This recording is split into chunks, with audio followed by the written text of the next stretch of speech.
Assalamu alaikum wa rahmatullahi wa barakatuh. I wanted to make another point, and not many people know what I'm about to say now. Yeah? Especially in Salafi circles. They don't know this. And when I say this to people, people get shocked and surprised. But the evidence is clearly there, and I'll put it in the description box or something. It's clearly there. Um, it relates to the stance that many people have on the one hand to Ibn Abdul Wahhab and his, let's say, stances towards takfir and tabdi'ah. Well, let's say takfir in particular, and on the other hand, Albani. So you'll find that, especially in modern day Madkhali movements, that Madkhalites and individuals who follow Ali Halabi and more Jordanian school of Salafism, both of which they will praise, okay, and say a great lot about both Sheikh Albani and Ibn Abdul Wahhab. Now, there's nothing wrong with كل إنسان يؤخذ منه ويرد عليه, accepting some parts and disregarding other parts. But there's a contradiction here. The contradiction relates to the aqadi mas'ala of takfir. Why? Because Albani had a completely different, yes, way of dealing with masail takfir than Ibn Abdul Wahhab. Ibn Abdul Wahhab, okay, especially in issues to do with muwalat and al-hukm bighayri ma anzala Allah. Those two issues in particular. Muwalat is basically allyship with the disbelievers.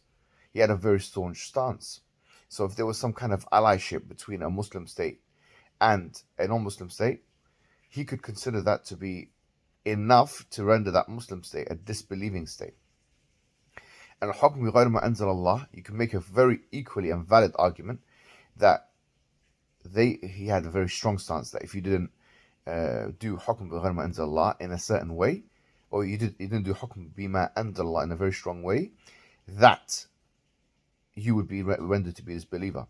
Now, this is very, very, very clear. Like, you cannot read Ibn Abdul Wahhab's books, especially not the mutawalat of him and his, sons and family members and those who came after him, Ad-Durr as-Saniyya and other things as well, without coming to this conclusion. It's impossible. It's impossible.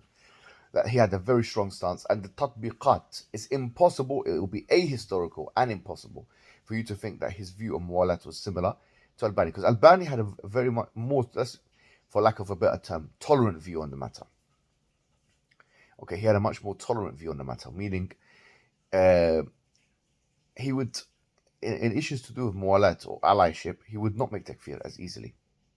In fact, he would mention different mawani' of takfir, different reasons why the person might be doing it, which is why, unfortunately, let's say, there are some individuals who accuse Albani of falling into irja.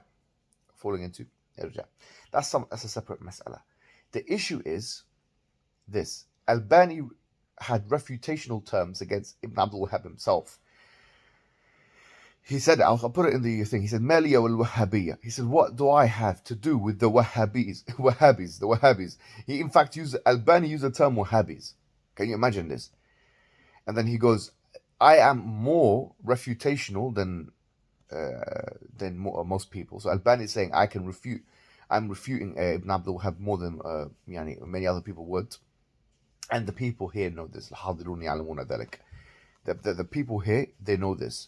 He mentions this. Maliya al-Wahhabiyya says. This Albani mentioned that.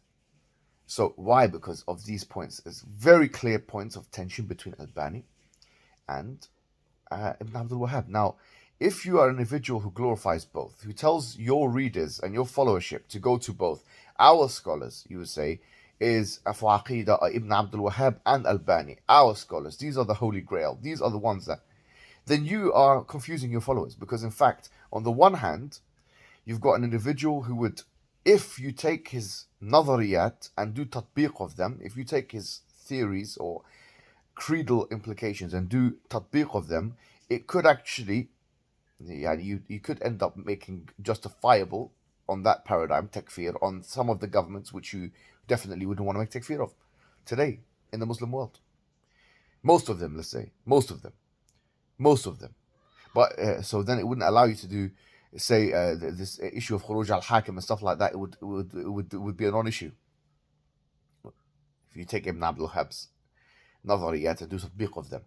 However, Albani's would allow you to be way more tolerant.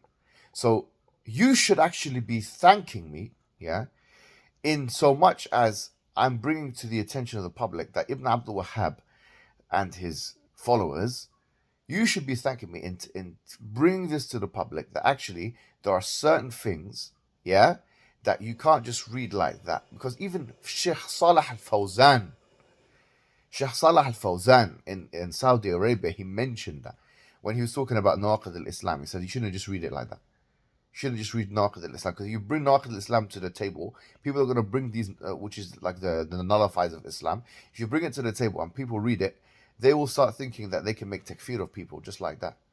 So you have to appreciate there's a completely different flavor of Albani and Ibn Abdul Wahhab, and to the extent where if they were in the same, if it was possible for them to be in the same place, I think they would fall out and they would argue, to the extent whereby we have clear refutational remarks from Albani to Abdul Wahhab.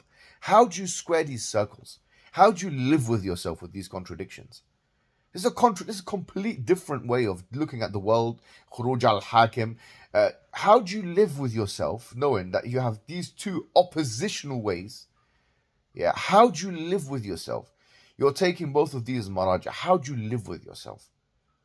How? You have to be honest with yourself and say, actually, they had two different approaches, and I favor the approach of fill in the blanks, Albani or Ibn Abdul Wahhab. And if you say I follow the approach of X, then هذا يستلزم that you don't follow the approach of Y. And if you say I follow the approach of Y, then هذا يستلزم was not X. That's it.